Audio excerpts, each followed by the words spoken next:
सालाबादप्रमाणे पुण्याच्या कंगनाताईंनी एक नवीन प्रकरण शनिवार वाड्याच्या माध्यमातून हिंदू मुस्लिम एकात्मता भंग करण्यासाठी पुण्यामध्ये काढलेला आहे।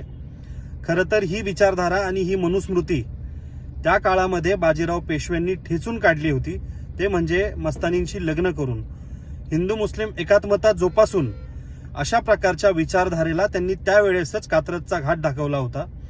आणि मला तर कळत नाही की खरं पुण्यामध्ये मेधाताईंना खासदारकी भाजपाने पुण्याच्या रस्त्या विकसित करण्यासाठी, युवकांना रोजगार देण्यासाठी, महिलांची सुरक्षता बघण्यासाठी दिलेली आहे का हिंदू मुस्लिमांमध्ये दंगल पेटवण्यासाठी त्यांना खासदारकी दिली आहे, मला हेच कळत नाहीये।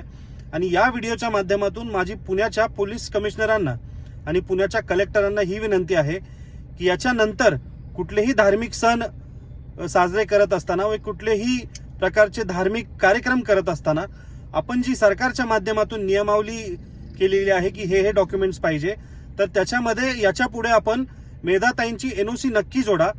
कारण मेधाताईंना कुठल्याही कार्यक्रमांमध्ये कधीही त्रास होऊ शकतो, कधी त्यांना मस्जिदीमधील भोंग्याचा त्रास होऊन त्या मस्जिदीमध्ये शिरू शकतात, कधी नवरात्रीच्या दांडियाचा त्रास त्यांना होऊ शकतो, कधी गणपतीचे स्पीकर त्यांना आवडू शकत नाही।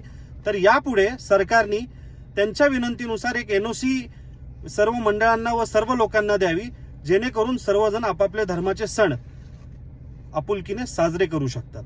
धन्यवाद।